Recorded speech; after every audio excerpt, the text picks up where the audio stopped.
Hello everyone and welcome to another animated look back.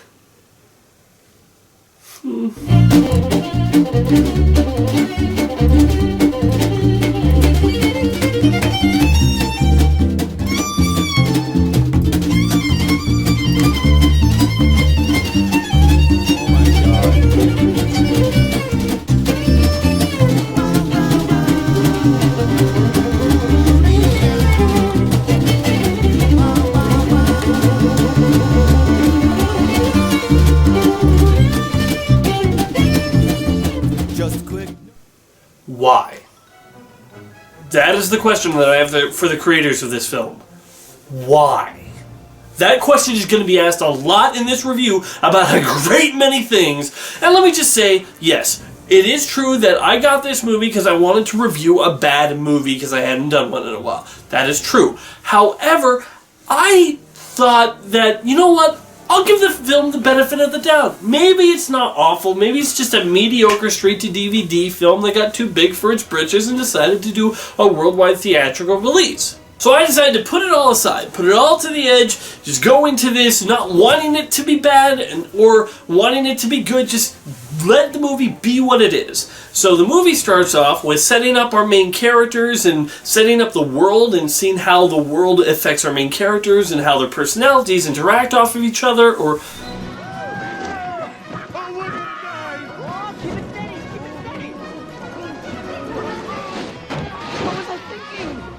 Oh, my mistake! I got it confused with what a movie should do. No, this one starts off with a bunch of wolves going down a hill in a hollowed out log. Am I on drugs? Did somebody drug me? I honestly can't tell right now. Tell the people you know they can't believe. A bunch of wolves got a bobsled team. Actually, yeah, why would anyone believe that? That's stupid. However, don't worry, they do get to introduce our main characters to each other and to us in a calm manner, and... What are you doing up here? I'm practice hunting for our lunch. Oh good, because I'm about to lose mine. You are? Ew. I'll try to swallow it. Or they just fly by it so fast you barely even see it?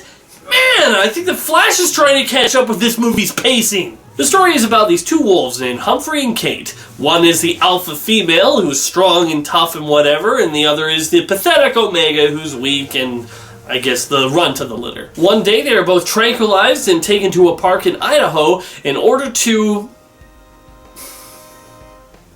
mate. You were relocated to, repopulate. Ah! And you know what? Let's start there. Let's start at the very flippin' premise of the movie. This is a dumb and kind of twisted plot to be bringing up. You know, I know we're in the era of kids' movies where you try to put adult jokes and themes in there so the adult's not bored and is just on his cell phone while watching the movie, but...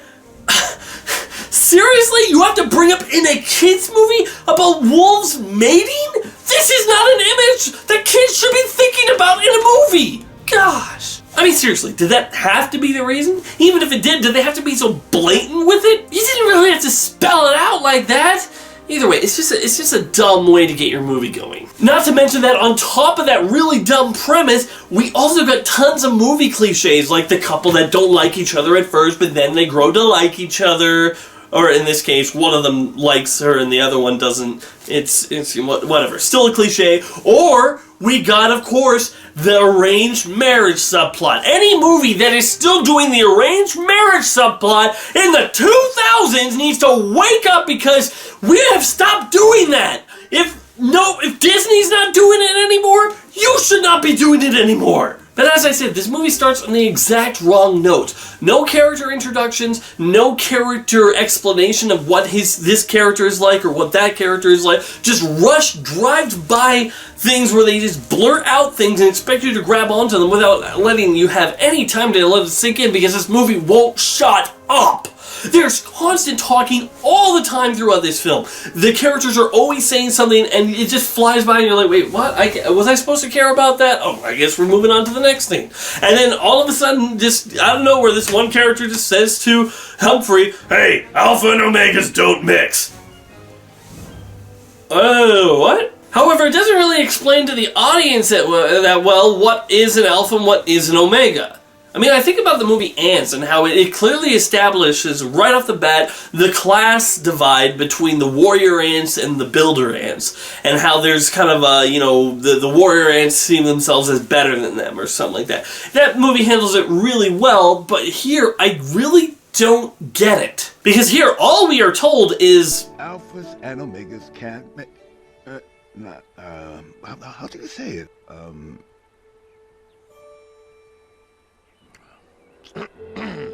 That's our custom.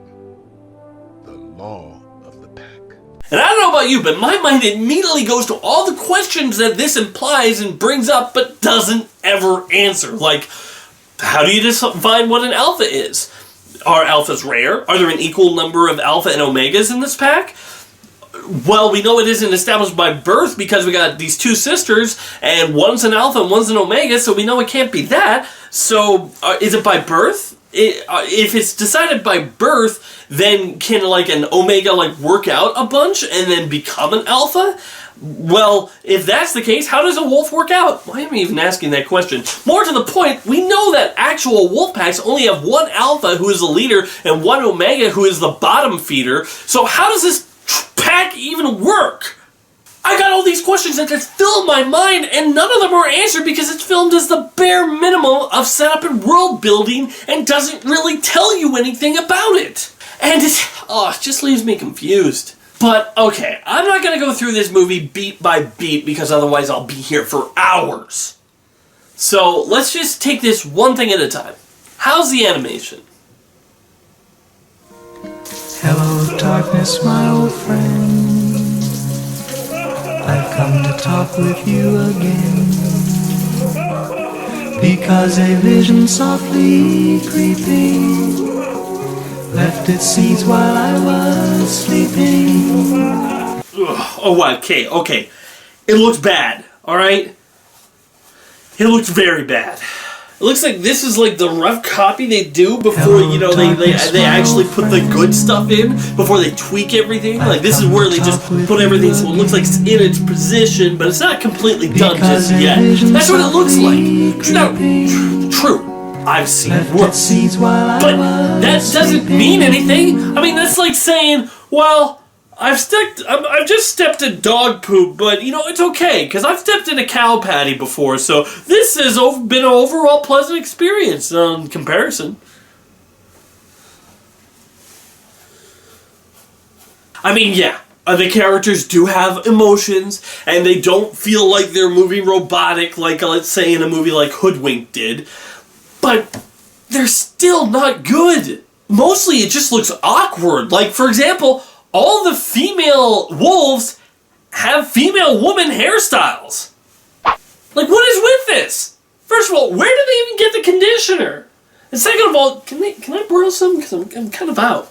I just don't get the thought process behind, the animators. Like, well, I can't make a wolf that looks like a female unless she has female hairstyle. Well, if that's the case, then you're just a bad animator. Your characters should not have to have a bun in their hair for us to tell their gender. It's an odd design choice. And you know what? Even the characters that aren't designed to be ugly on purpose can look really ugly at the wrong spots. If you just pause this movie or do this at the wrong time, all the characters can look really ugly. I mean, Humphrey looks like a puppeted scarecrow whenever they draw him or animate him on 2 feet. He looks like, it's so weird and awkward. Then we got Kate doing these backflips and triple lutz in the air, and it just looks awkward and weird coming from an animal that is not able to do that sort of thing. I mean, this is a dog doing a flip.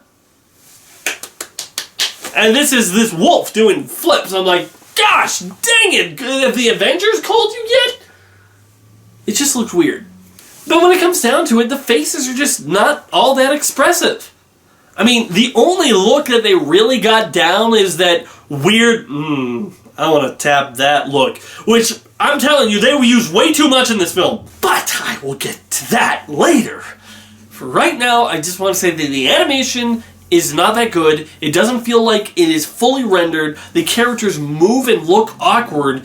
and it's just not good. And definitely, like, say what you will about the movie Hoodwinked. I reviewed that. That has worse animation, but to be fair, that was made a lot earlier than this was. This movie has had plenty of time to see what good animated movies are, and it just doesn't do it well at all. The only design that I think has a lot of personality to it and doesn't look awkward is the White Wolf's design by the wolf named Lily. I actually think that looks pretty fun. It doesn't look like it's a full-blown human hairstyle, but it gives it her personality with it. The other ones, they just look awkward. But also the world looks really bland and unfinished, and it's just like, I know that you can make the woods look interesting. I've seen it happen before. It's just, this movie doesn't do it well. In the end, I think it just looks unfinished. But the main thing that is a problem with this movie is the writing. I mean, first of all, the pacing is just awful. Like I said in the beginning, it just flies by, no character explanation, except for quick little lines here, but it doesn't give us a chance to have anything feel in. If you were to tell me to describe Humphrey's character, I'm like, I don't know. Is he a trickster? Is he smart? Is he not smart? I don't really get a feel for what they're trying to get me to come across with this character. But if that was the only problem, then I'd be like, well, whatever, bad writing, whatever. But then it makes it worse by going from a little bland to a little perverted. Seriously, I don't make that claim lightly, but when I first watched this movie, I could barely believe what I was hearing. They want you big wolves to make a lot of little wolves. Oh, sounds good to me. Park shouldn't be without some wolves. I mean, only for the good of the park. I've never seen her look that good. Wow. Kate is hot.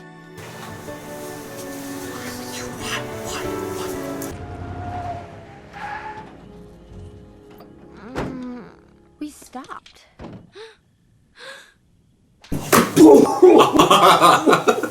All right, yeah, and my friend was watching it with me as well.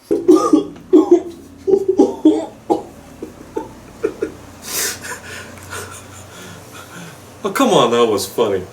That his laughing doesn't count. He just enjoys my suffering. It just feels wrong when you're looking at animals and they're talking about them like... Kate is hot. I just got a little sick in my mouth. Stay down. Oh my gosh, does this get even more perverted than that? I just do turtles. No!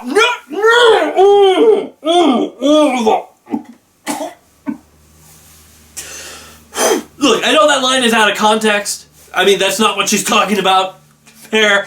But it's lines like that that make me feel like this movie is very popular in the furry community. You know what? I take that back. Even they have better taste than this.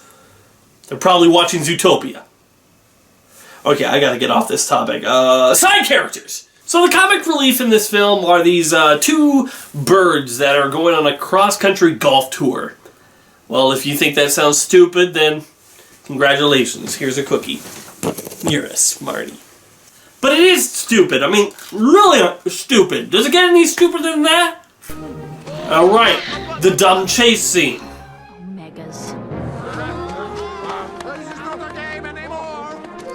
Would you wash your feet? Oh, come on! How can a little bird lift a full-grown wolf off the ground? That could happen, How? They can summon good strength. From what? They have little tiny feet! The Godbirds?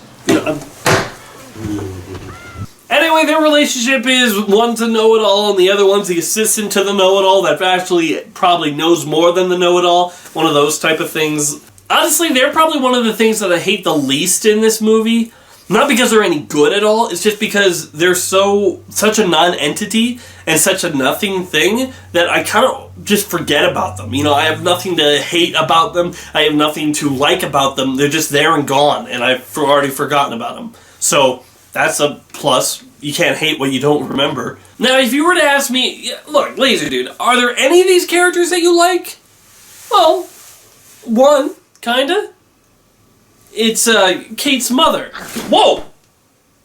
Did she just bite at me? Anyway, her thing is that she's a psycho murderer disguised as a loving mother. I mean, it was really surprising to me how grotesque and detailed she could be on how crazy she is. I mean, there was one thing that happened where I was, where she was about to say something, and I did a little joke. I just want to say one thing.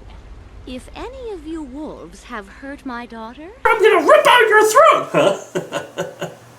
I will personally rip out your eyes and shove them down your throat so you can see my claws tear your carcass open! That's much worse than what you said. I know. It was brilliant. This movie's nuts. Now, don't get me wrong, I kind of don't think she's a good character because, what's a line like that doing in a movie you're supposed to be able to show your kids? But at the very least, her lines caught me off guard and I kind of had to laugh at them and how grotesquely, detailedly dark they were. The only other side characters I need to talk about are Garth, the son of the leader of the Eastern Wolves, and Kate's sister, Lily, played by Christina Ricci. I told you I don't hunt.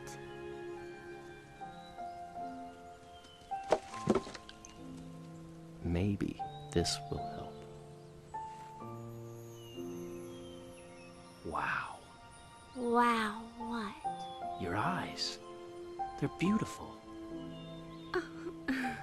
The reason I have to bring these two up is because the plot of the movie is Kate and Garth are supposed to marry each other and unite the packs! But, while Kate takes a liking to Garth at first because of his masculine qualities, she kind of is put off by him because he can't howl. And howling in this movie is basically sex.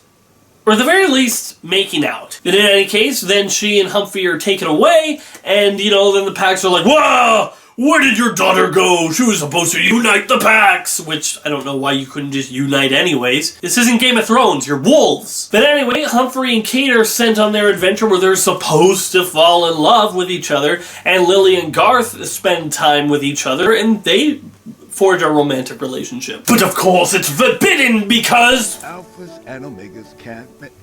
Yeah. And even though we're not talking about the other two characters yet, the movie does a horrible job of the romance between Kate and Humphrey. But, surprisingly, it actually does a pretty good job with the love story between Garth and Lily. At least I can see why they would like each other. I can see that there's an attraction between them, and that they actually develop a relationship with each other and teach things about each other's skills and personality and, spend time to actually grow a relationship with each other. Surprisingly, it's a decent love story wrapped around a really bad love story. You know what? Since we're here, let's just talk about them. Our two main characters are Kate, played by Hayden. I cannot pronounce your last name, so I'm not even going to try. The girl from Heroes. And Humphrey, known as that guy who was only good in that one film called Galaxy Quest and hasn't been good since, Justin Long. The first problem is neither one of them has great range with their voice acting. I mean, Hayden is she's a little bit better, and I think she's gotten a lot better because if you play Until Dawn, you can tell that she actually does fairly well. But I just don't really get much personality out of her. And Justin Long's character, Humphrey, is even worse because I don't hear a voice. I just don't see a character in that voice. It's just somebody talking. But it's not a main character talking, That's what I feel. It's not a voice that commands your attention or makes you want to pay attention to it. But the bigger problem is with the writing because neither one of them are good people. Or wolves, whatever you want to call it. I mean, let's take Humphrey. He's supposed to be our main character who we're following the story through. But he's a bit of a dick. For example, when he first meets Garth, he, of course, crashes because he's eavesdropping on them. And he crashes in front of them. And what does he do? He scratches dirt in Garth's face, insults him to his face, and then tries to hit on Kate in front of him. And what did Garth do to deserve such a horrid treatment? Nothing! He didn't even say a word to Humphrey, and Humphrey's being a jerk! I mean, if Garth was a jerk to, Kate, and then he did this, I think we all been like, yeah, you tell him, but he didn't do anything bad to Kate, and we find out later in the film he's not that bad a guy!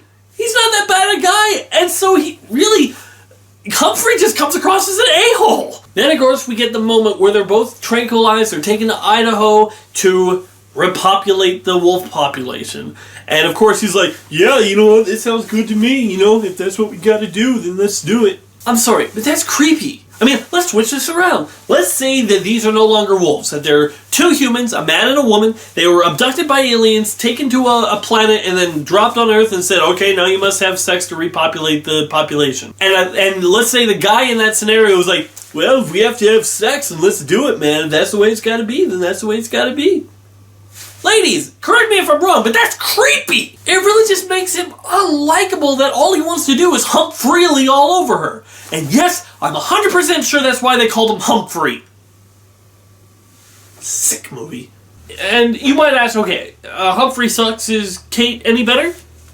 Not really. Because, okay, she's the alpha. She's the one that's supposed to be strong and whatnot and everything. And she, they portray her as that with her, dog flips and whatnot. However, her father makes a deal and she has to marry this other wolf, Garth, in order to, unite the packs and whatnot. Fine, whatever. And she's like, you know what, I understand. We gotta, do this to stay strong, just not start a war. I'll do it. And so she's like, okay, I'll put my own happiness aside so I can unite the packs and whatever. And she actually meets Garth and she's like, oh, you know what, I might actually be able to do this. I might actually be able to get into this because he's strong and handsome for a wolf, I guess. But then she hears him howl, and now she's like, ooh, I'm not too sure about this now. It's like, it makes her come across shallow, like, when I saw that you had muscles and, giant pecs and everything, and were very strong and handsome, I thought, this is the whole package. But then I heard that you sang like a dying walrus, and that means that it's not gonna work out.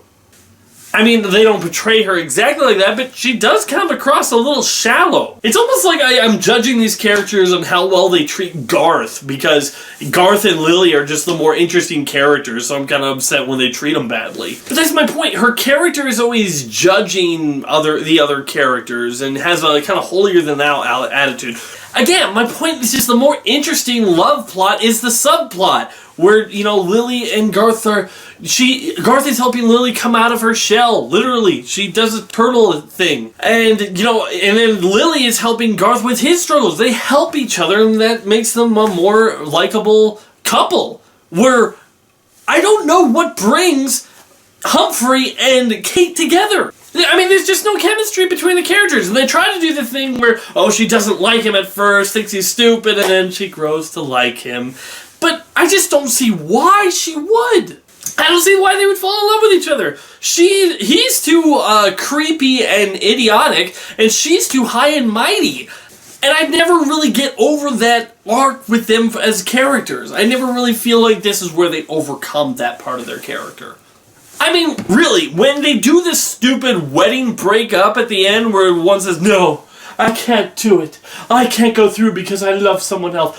Honestly, I expected Garth to be the one to say, no, I can't go through with this. Because he had a better love connection with Lily than Kate did with Humphrey. And going back to the loviness or the romanticness of the thing, movies like this confuse a character not doing something with doing something. Let me explain. We got, let's say, since I've just reviewed it recently, Beauty and the Beast. We got this scene where Beast realizes that he's been wrong to imprison Belle here and forcing her against her will, and he lets her go. It's a selfless act. It doesn't have anything to do with him anymore. He realizes that he loves her, and if he truly loves her, he cannot keep her here, so he lets her go. She goes off to save her father, and even though in his mind he'll never see her again and he'll never experience love again, he knows it's the right thing to do. It's a selfless act that he does. Okay? Now let's compare that to the selfless act that Humphrey does.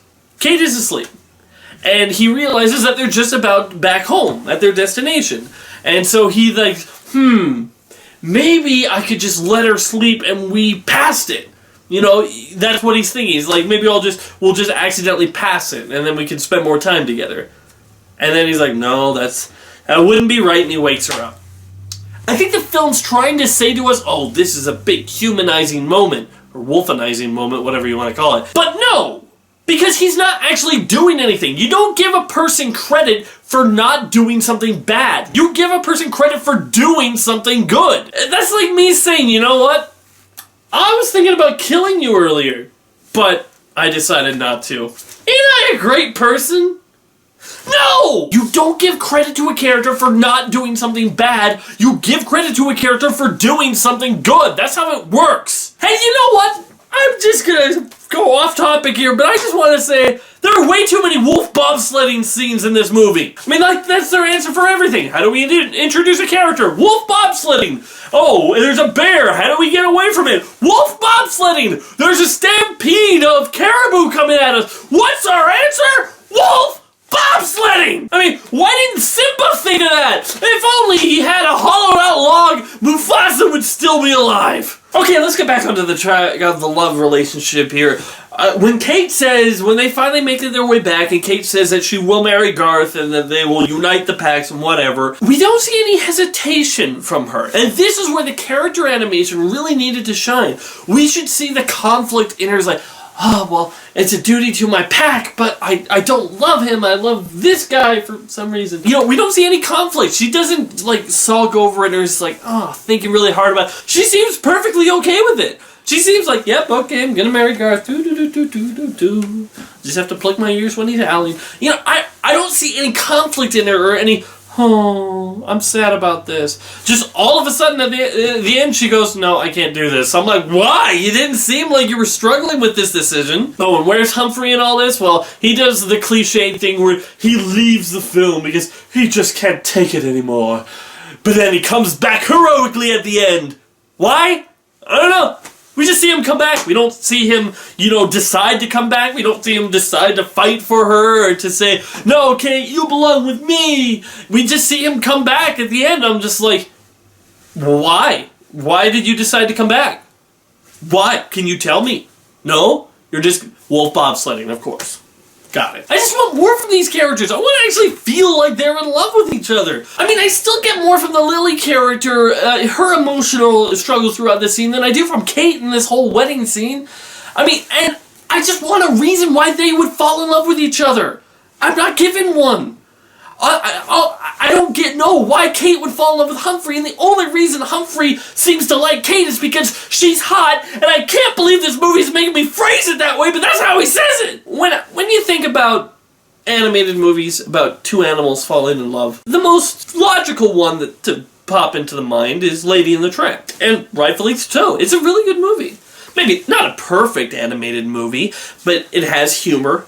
It has, you know, good animation, has good and interesting characters, but most of all, it has actual romance. We are given scenes with Lady and the Tramp, you know, playing around with each other and playing with the attraction off of each other.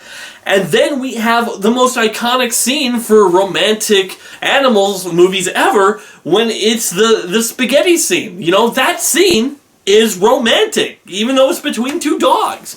It's a romantic moment, but it feels natural because we built up to that point. The characters felt naturally like they've gotten to that point at a natural state. We've been with them through their journey. Here, the equivalent to that is the scene where both of them howl together. And I say howl, but really they're doing that bad American Idol audition thing.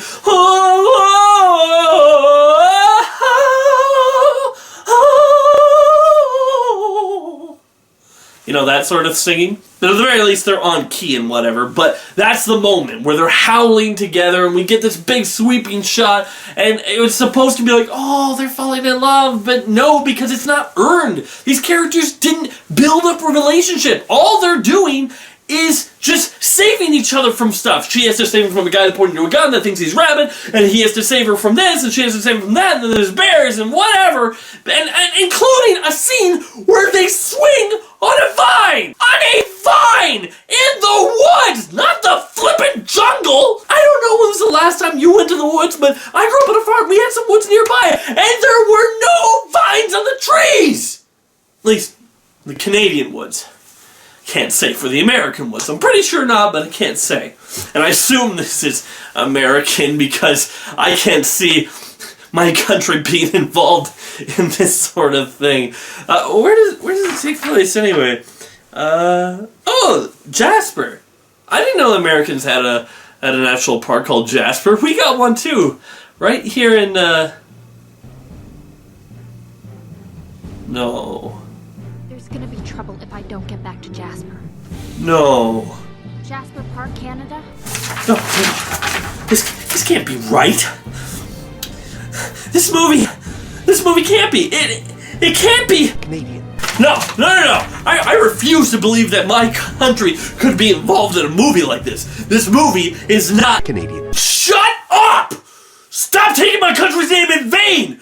There's no way on earth that this movie is... Canadian, sir. No.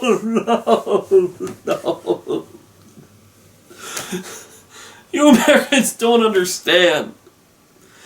You can make 1 million movies a year, and 90% of them are going to be in the United States. That's not something we get up here in Canada. We're lucky if we ever get mentioned.